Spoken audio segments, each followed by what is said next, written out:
WTTC Ambassador, Gerald Lawless discusses the emerging face of the industry post-pandemic at the Gulf Travel Show. In this new outlook and strategies of the hospitality industry in the Middle East or UAE, what should they be looking at? What do you think they should really be doing because at the moment, if you look at it, the Middle East, everybody's not opened up, but bits and portions are opening up. So what are your thoughts about that? I think that in all of these circumstances, the best thing to do is look at the opportunities. Where are the opportunities to provide better growth, faster growth?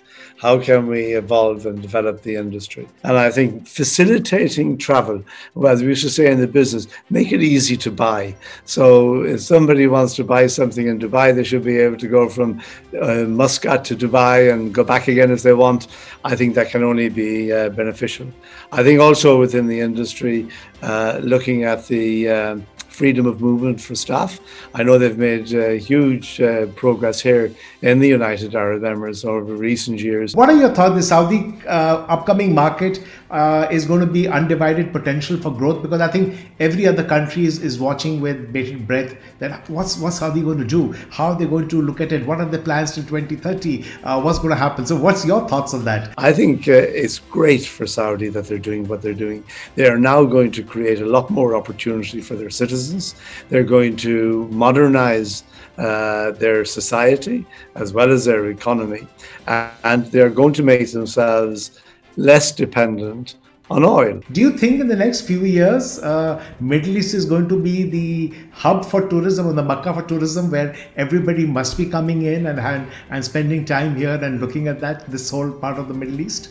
Well, there are probably two parts to that. There's one part, as it gets more and more promotion, yes, of course, people will want to come here. And yes, of course, it will become quite fashionable. Like I said to you earlier, the amount of people that I've met who are now deciding that they're not going to live in Europe anymore, they're going to come to live here.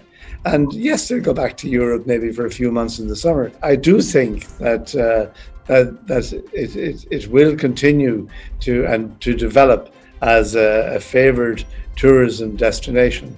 I think we got to be careful as well. We got to make sure that we don't overdo it. And part of the attraction is the culture. Part of the attraction is the mystique of the Middle East.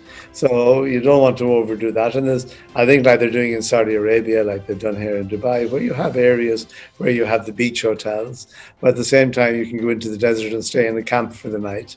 This is very important. This aspect of tourism has become so important. As a person, why do you think so, with your experience? When can we look at the industry going back to 2019 levels? Don't give me WTTC or UNWTO answers. Something which you think things will improve and things will get better faster. By the time of Expo 2020 on the 1st of October 2021.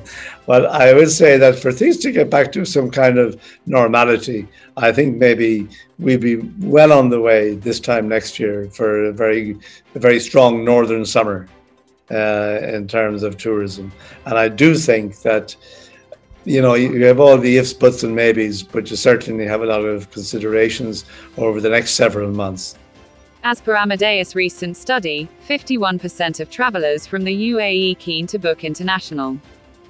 Wizz Air Abu Dhabi to start its first flight to Tel Aviv on the 18th of April 2021. Retrofitting new types of distribution into existing platforms, Travelport launches its next generation platform, Travelport Plus.